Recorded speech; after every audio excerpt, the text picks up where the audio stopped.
Vamos continuar falando um pouquinho sobre testes de hipóteses e agora a gente vai falar um pouco sobre os erros e o nível de significância. Nossa, professor, quanta teoria! Para que eu tenho que saber toda essa teoria? Vamos partir logo para os exemplos. Calma. Inclusive, no vídeo anterior eu expliquei o conceito do teste de hipótese, o conceito das hipóteses nula e hipótese alternativa. Aqui a gente vai falar um pouquinho sobre os erros e você precisa entender tudo isso, porque se você não souber isso, você não vai conseguir nem montar corretamente as suas hipóteses, não vai conseguir interpretar corretamente e não vai entender um monte de coisa, tá? Então, essa teoria, se você não souber ou se você não entendeu direito, volta lá, assiste o primeiro vídeo, assiste esse vídeo quantas vezes você precisar, até você conseguir absorver todas as informações que a gente está passando aqui, porque senão você vai se atrapalhar lá na frente. Veja que o teste de hipótese em si ele não é difícil, as continhas não são difíceis, mas o grande problema é você entender o enunciado, compreender o que está sendo dito e a partir de tudo isso e usando os conceitos que a gente está passando, você tem que conseguir montar as hipóteses e não só montar e fazer continha, mas depois interpretar o que significa o resultado daquela continha, tá? Então, a gente já viu na última aula, no último vídeo, que a gente trabalha com duas hipóteses. Uma que a gente chama de H0, inclusive está aqui, ó, hipótese nula, que é o H0, e a outra, que é o complementar do H0, que é chamada de hipótese alternativa, e eu vou representar por HA. Uma vez que você montou essas duas hipóteses, H0 e HA, fez o teste, fez as continhas, você vai ter que concluir esse teste, ou seja, você vai ter que interpretar o resultado. E, no caso, você só tem duas possibilidades de interpretação, que não é bem interpretação, é uma decisão que você vai tomar. Você tem duas decisões possíveis. Ou você aceita H0, e se você aceitar H0, automaticamente você está rejeitando a outra hipótese, que é o HA. Se você aceitar a hipótese nula, você rejeita a hipótese alternativa, ou o contrário. Se você rejeitar H0, automaticamente você vai aceitar a hipótese alternativa. Bom, o que pode acontecer? Pode acontecer de, apesar de todo cuidado que você possa ter na elaboração do teu teste, nos cálculos, você, na hora de tomar a decisão, ou seja, uma dessas duas coisas aqui, você pode tomar uma decisão errada. Por quê? Porque você está tentando tomar uma decisão para a população, utilizando para isso uma amostra. Você está fazendo continhas em cima de uma amostra e tentando decidir algo a respeito da sua população. Então vamos ver aqui um exemplo bem simples para você entender o que significa esse erro que você pode cometer, esse erro de decisão que você pode cometer. Suponha que você afirme que certa moeda seja tendenciosa. O que é uma moeda tendenciosa? É uma moeda viciada. Ah, não resolveu nada. O que é uma moeda viciada? É aquela em que a probabilidade de cara é diferente da probabilidade de coroa. Porque uma moeda não viciada, que é o que a gente chama de moeda honesta, a probabilidade de cara... Isso aqui ficou muito ruim. Espera aí que eu vou apagar esse negócio aqui. A probabilidade de cara é sempre igual à probabilidade de coroa. Se a moeda for viciada, essas probabilidades são diferentes. Então, suponha que você está achando que a moeda que você tem na tua mão ela é uma moeda viciada, tendenciosa. A probabilidade de cara não é igual à probabilidade de coroa. E aí você vai fazer um experimento. Você vai pegar essa moeda, vai lançar ela 100 vezes, vai contar os resultados e vai ver que obteve 49 caras e 51 coroas. Praticamente meio a meio, né? Quase 50-50. Então, provavelmente você vai, de forma leiga, dizer o quê? Ah, essa moeda aqui ela não é viciada, não. Ela não é tendenciosa. Concorda? Só que pode ocorrer da moeda sim ser tendenciosa e você, nesse caso, deu o azar de obter quase meio a meio. Tem uma outra possibilidade. Imagina agora que você jogue a moeda 100 vezes e obtenha 21 caras e 79 coroas. Bom, 21 caras, 79 coroas, você concorda comigo que possivelmente essa moeda ela é viciada? Tem cara de ser viciada, porque deu muito mais da metade de coroas, né? A metade seria 50-50, deu 79 coroas. Bom, provavelmente esta moeda desse outro experimento aqui é uma moeda tendenciosa, é uma moeda viciada. Ou ainda, se você preferir, não é uma moeda honesta. Mas é certeza? Você tem certeza que pelo fato de você ter lançado 100 vezes, obtido 21 cartas e 79 coroas, você consegue me dar 100% de certeza de que essa moeda é viciada? Então, 100% de certeza não dá para a gente ter. Por quê? Porque eu estou fazendo um simples experimento. Mas tem uma alta chance dessa moeda ser viciada, porque é muito difícil uma moeda honesta, quando você lança 100 vezes, você conseguir 79% de coroas e 21% de caras. Mas eu não consigo te dar certeza absoluta de que esta moeda aqui é uma moeda viciada. Assim como eu também aqui, nesse caso, eu não consigo te dar 100% de certeza que essa moeda é uma moeda honesta. Então, vamos analisar a montagem desse probleminha. Vamos supor que P, esse Pzinho, este Pzinho aqui, representa a proporção de caras. E eu estou fazendo uma afirmação, olha, eu acho que essa moeda é tendenciosa, é uma moeda viciada. Como que eu escrevo matematicamente isso? Eu vou falar que ó, a proporção de caras não é 50%, porque a moeda honesta, a probabilidade de dar uma cara é igual à probabilidade de coroa, ou seja, a proporção de resultados com a face cara tem que ser de 50%, ou 0,5. Então, o que significa dizer a moeda não é honesta, ou que a moeda é viciada? É falar que a proporção de caras não é, ou seja, é diferente de 50%. Qual que é o evento complementar a isso? É você dizer que a moeda é honesta. Então, se você está confuso aqui, ó, esse tendenciosa significa moeda viciada, moeda imparcial significa moeda honesta, tá? Então, o complemento de vício é a honestidade, né? Então, se a moeda é viciada, ela não é honesta. Se ela é honesta, ela não é viciada. Então, o que é uma moeda honesta? É aquela em que a probabilidade de cara, lembra que o P representa a probabilidade de cara, é de 50%. E aí você tem que lembrar daquelas regrinhas que a gente falou na primeira aula. Quando você vai montar uma hipótese, vou até por aqui embaixo, ó, uma hipótese nula, você pode trabalhar com qualquer um desses três sinais, com igual, com maior igual, com menor igual. Na hipótese alternativa, você pode trabalhar com o diferente, com o maior ou com o menor, sem o igual, tá? Ah, mas tanto faz? Não é que tanto faz, tudo depende do problema, daquilo que você está testando. Por isso que a parte de interpretação aqui é uma parte fundamental para você conseguir montar a hipótese nula e a hipótese alternativa. Então, no nosso caso, a gente tem aqui, ó, tá vendo que eu tenho o sinal de diferente? Tá vendo aqui, ó, sinal de diferente? Tá vendo que o sinal de diferente está aqui, ó, tá dentro da hipótese alternativa? Olha lá, a hipótese alternativa, o P é diferente de meio. E aqui,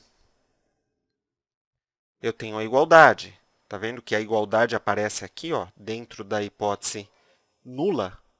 Então, tá aqui, ó, hipótese nula, o P é igual a 0,5. Tá? Bom, aqui eu estou falando, é mais ou menos o que eu já falei. Isso daqui eu frisei bem na primeira aula. Tá? A única maneira de você ter certeza absoluta se a tua hipótese nula é verdadeira ou falsa, né, e automaticamente se a alternativa é falsa ou verdadeira, é se você fizer um teste com a população inteira, ou seja, se você pesquisar toda a população. E, bom, de novo, vamos lembrar, se a gente aceita o H0, a gente rejeita o HA. Se a gente rejeita o H0, a gente aceita o HA. Quando aceita um, rejeita o outro. Pelo fato da gente estar tomando essa decisão com base em uma amostra, você pode cometer algum tipo de erro. Então, quando você faz esse teste, você pode cometer dois tipos de erro, que seria o erro de aceitar o H0 quando, na verdade, o H0 é falso, ou rejeitar o H0, quando na verdade o H0 é verdadeiro. Nossa, que confuso. Vamos ver aqui uma tabelinha. Então é o seguinte, ó. Existe uma possibilidade que é rejeitar o H0, quando na verdade a H0 é verdadeira. Isso é o que a gente chama de erro tipo 1. E isso daqui não é uma obrigatoriedade, mas normalmente se representa pela letra grega alfa. É um valor isso daqui, tá? A outra possibilidade é você aceitar o H0 quando o H0 é falso. Isso é o que a gente chama de erro tipo 2. E o erro tipo 2 tem uma probabilidade beta. Então, veja essa tabelinha. Aqui a gente tem a decisão em relação a H0 e a gente tem aqui a realidade. Então, veja o seguinte, ó. Se eu aceitar o H0, eu tomo a decisão, eu monto o meu teste de hipótese, aceito o H0. E a hipótese nula, H0, ela é verdadeira. Beleza, isso está certo, está ótimo. Né? Se eu aceito o H0 e o H0 é verdadeiro, perfeito. Da mesma forma, se eu rejeito o H0 e, de fato, na realidade, essa hipótese nula, ela de fato é falsa, que bom, eu rejeitei uma coisa que era falsa. Isso está ótimo. Porém, o que pode acontecer? Pode acontecer de eu aceitar o H0 e, na verdade, H0 é falso. Então, eu vou ter aqui um erro tipo 2. Ou eu posso rejeitar H0, mas H0 é verdadeira. Isso é o que a gente chama de erro tipo 1, que tem essa probabilidade alfa. O erro tipo 2 tem essa probabilidade beta.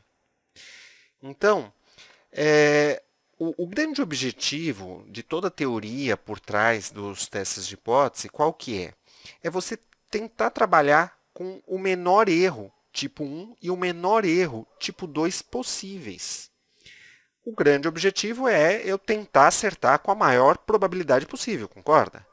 Então, para eu tentar acertar com a maior probabilidade possível, eu tenho que tentar diminuir os erros que eu posso estar cometendo, diminuir ao máximo esses erros. O problema é o seguinte: quando você mexe no erro tipo 1, você automaticamente interfere no valor do erro tipo 2. Ou seja, conforme você diminui esse erro tipo 1, automaticamente o erro tipo 2 aumenta. E conforme você aumenta o erro tipo 1, o erro tipo 2 diminui. Você aumenta um, diminui o outro. Não tem como você diminuir os dois ao mesmo tempo. Se você diminuir um, o outro vai aumentar. Isso é certeza. Então, como que a gente pode trabalhar com esses erros, né, para tentar diminuir os dois erros simultaneamente? Muito simples. Você pode simplesmente aumentar o tamanho da amostra. Aumentando o tamanho da amostra, você vai diminuir qualquer tipo de erro. Mas, em termos de custos, isso nem é sempre vantajoso. Isso não, às vezes não é nem que não é vantajoso, isso às vezes não é possível. Você não tem verba para conseguir aumentar significativamente o tamanho da amostra. Então, todas as fórmulas, toda a teoria que foi criada sobre teste de hipótese trabalha com esse conceito de tentar minimizar ao máximo, quer dizer, tentar, não é bem minimizar ao máximo, mas tentar equilibrar ao máximo esses dois tipos de erro. Eu quero o menor erro possível, mas se eu diminuo um, o outro aumenta, então eu tenho que tentar dar uma balanceada nisso. É por isso que as fórmulas e toda a lógica, enfim, tudo que a gente vai fazer, o fundamento está em cima desse conceito aqui. Tá? Uma outra coisa que também é muito importante, que às vezes aparecem esses termos no enunciado de um exercício. Vou até pôr aqui de vermelho. Nível de significância de um teste. O que é um nível de significância?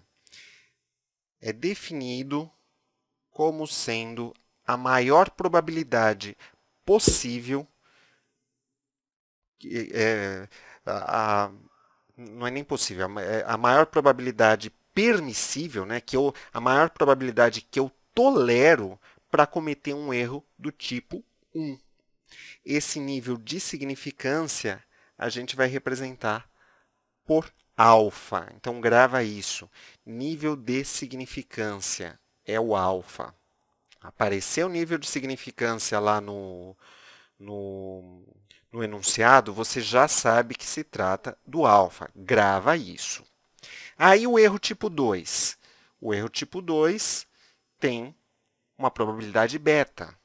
E aí vem um outro termo que é raro aparecer, tá? Muito raro aparecer. Mas eu já vi alguns enunciados que trabalham com esse termo. O que, que seria o 1 menos o beta? Ou seja, o que, que é 1 menos beta? O complementar do beta, né? O complementar do erro tipo 2. Isso é muitas vezes chamado de poder do teste. Então, se falar em algum momento poder do teste, o poder do teste é 1 menos beta. Então, por exemplo, se eu falar que o poder do teste é de, vamos dizer, 90%, quanto que vale o meu beta? O poder do teste é o 1 menos o beta. E isso vale os 90%. Ou seja, o beta vale 0,1, ou seja, 10%. Tá? Então, se falar em poder do teste, você vai resolver como se fosse uma equaçãozinha. 1 menos beta é igual a 0,9, passa o beta para lá, passa o 0,9 subtraindo, 1 menos 0,9 dá 0,1, 0,1 é a mesma coisa que 10%, e aí pronto, você vai ter o beta, que nada mais é do que a probabilidade de cometer o erro tipo 2. Tá? Cometer o erro tipo 1 tem uma probabilidade alfa. O grande lance aqui é o seguinte, esse poder do teste, quer dizer, esse beta, não é que seja impossível de ser calculado. Em algumas situações, sim, não dá para calcular. Em outras situações, dá para calcular, mas é algo absurdamente difícil. Então, muitas vezes, você vai trabalhar só com a teoria mesmo. Na prática, você nunca vai chegar nesse beta. Tá? Nunca não, né? Dificilmente você vai conseguir chegar nesse beta, ou nesse poder do teste, que seria um menos beta. O mais comum é a gente trabalhar mesmo com alfa. A gente controla a probabilidade alfa, ou seja, a gente controla a maior probabilidade que eu admito ser possível de cometer com relação ao erro tipo 1, ou seja, lembrando o que é o erro tipo 1? É você rejeitar o H0 quando na verdade H0 é verdadeira. Então, a maior probabilidade que eu admito para cometer este erro de rejeitar o H0 quando essa hipótese é verdadeira, vai ser o alfa. Normalmente é aqui que a gente controla. Tá? Normalmente esse beta a gente não controla, a gente não consegue nem calcular em algumas situações.